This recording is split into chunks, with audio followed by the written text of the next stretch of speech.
Today, it's time to clean this sump after 6 months of neglect.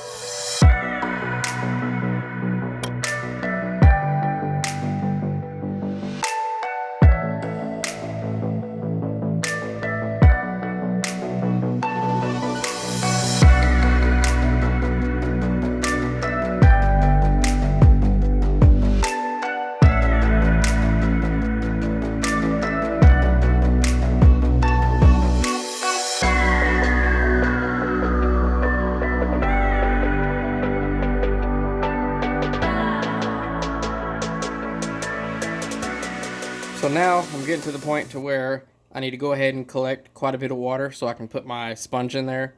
And I'm going to go ahead and use my apex to shut off the system, or at least the return pump going to the top of the system.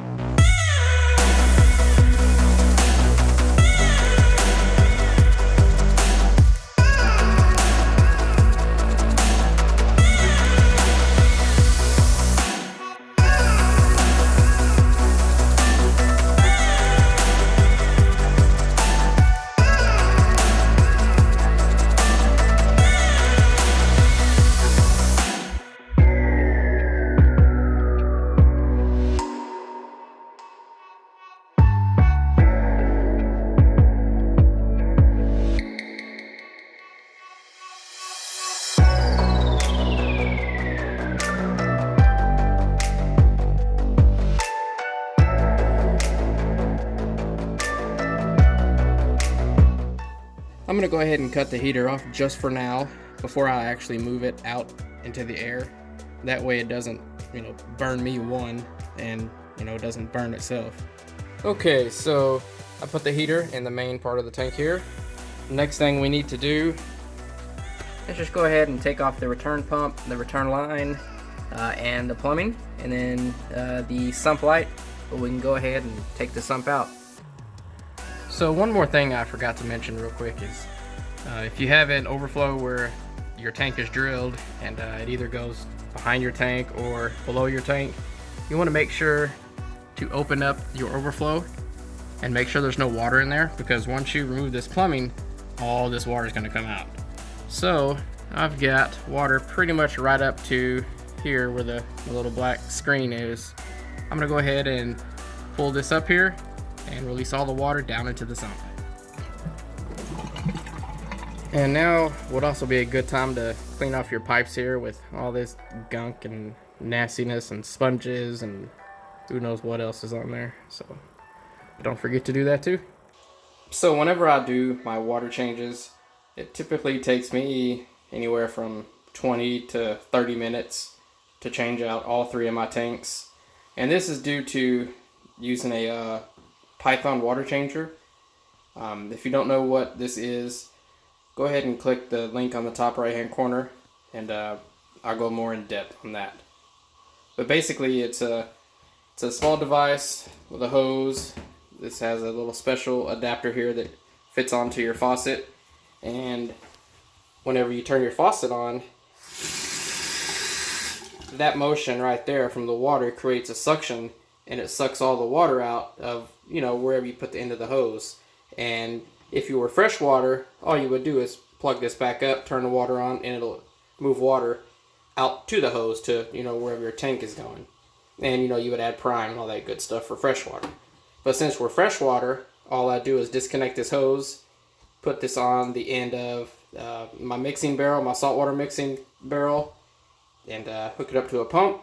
And then I run water from there straight to my reef, and that's it. It's an easy water change, and you don't need to haul around buckets anymore.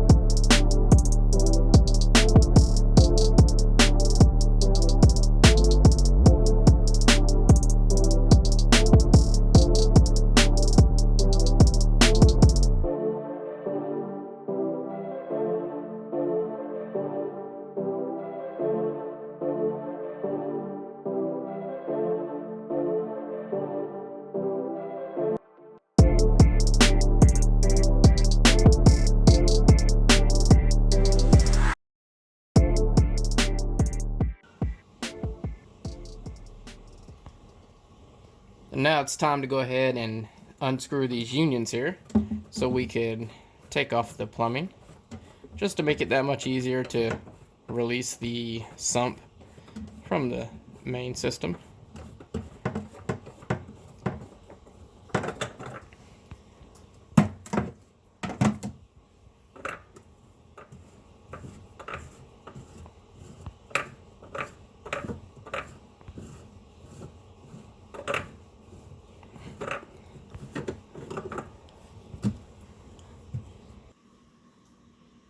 So I finally got the sump out from under the tank, and to clean it, all we're going to need is a couple of things. One, distilled white vinegar, and a sponge. Now I like to use the Mr. Clean sponge, but I don't have any more of those. I guess I've used it the last time I cleaned a tank or a sump or whatever.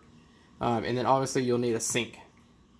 Now I went ahead and pre-washed not pre-washed, but pre-rinsed the sump here, just with the sink behind me, just to make it a little easier to clean up all the algae and all the kind of little dead critters and small rocks and sand that was actually in the tank here. And I got the divider out from the bottom one here. It'll just make it just a little bit more easier. Also, one more thing I forgot to mention is you'll need a trash can. So let's get going here. And then go ahead and change into a shirt you don't really care for, or you don't mind it's going to get dirty, because it's going to get a little dirty. Well, depend on how dirty your sump is anyways. A small disclaimer real quick before we get started. This sponge used to be one that I used to wash dishes with. In the past, I don't know, month or so, it's been just for aquarium cleaning stuff. You know, my skimmer cup, my skimmer, and all that good stuff. But just a small disclaimer here. So I recommend using a brand new one. I really like to use the Mr. Clean one, but I'm out of that one. So I just like to pour a little bit of vinegar on the soft side here, and we're not going to use the hard surface of this sponge. And I pour a decent amount. You don't need much. Just in the sump here. That way we have a bit to work with. And we just get to scrubbing.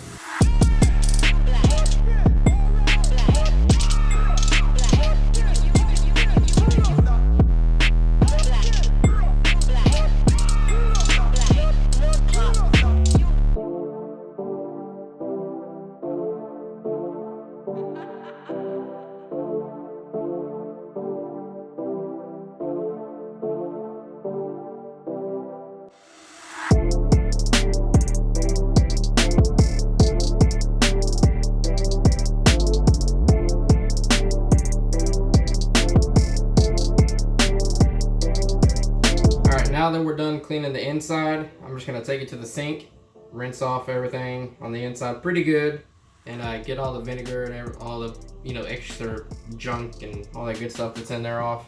And then we'll start to work on the outside and just clean this up little by little.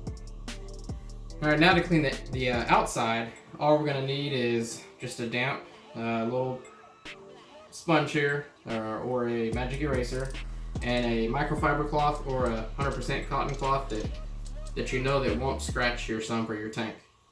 What I like to do is just get this damp with just tap water, and I just like to run it on the outside, and it should get up all the watermarks or kind of hard water stains that's on acrylic anyways. If it's glass, you'll need to do vinegar. But I just dropped this, so I'm going to go ahead and rinse it off again.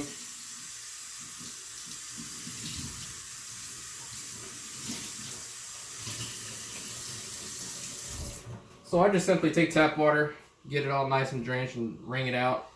And I just run it all the way on all the surfaces here.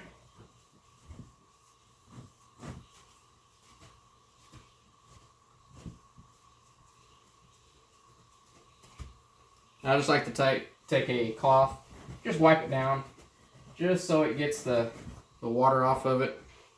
This is not the final cleaning by any means. We're just getting some of the nasty water on the outside off of it here, and gunk and buildup and algae and whatever else is there.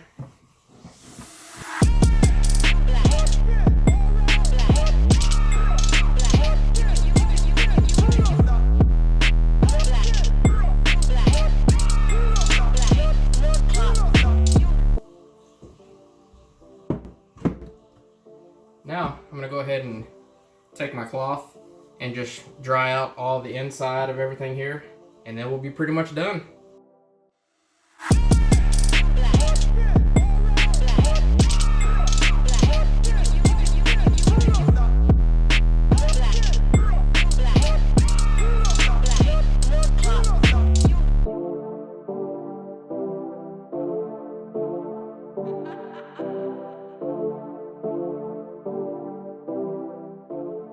Now, if you have some small minor scratches or, you know, just some kind of areas that look sanded or faded, you could actually buy a acrylic polisher. It's I believe the brand is called Novus.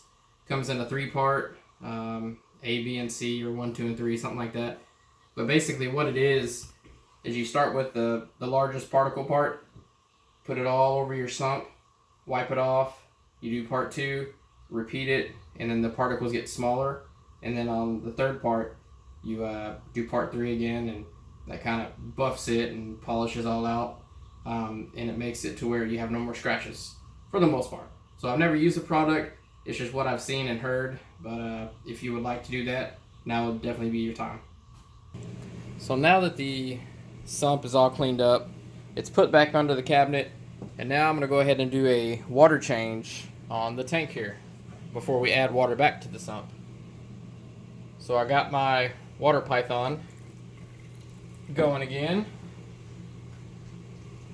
Need to turn that MP40 off. And we're just going to change about 50% of the water or so. I'm doing such a large water change because 2 weeks ago I dosed fluconazole to help out with some algae issues I had. And it's time to go ahead and do that big water change, throw some carbon on the tank, and get this tank back up and running.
So it's been a couple days now since I cleaned the sump out, did the big water change.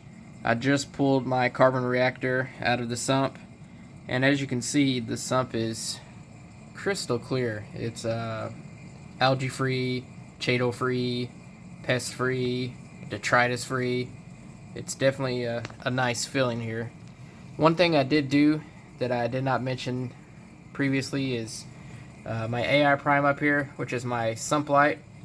I just had it kind of hanging off the back of the sump there on the bracket, and I really didn't like it because it was just in the way.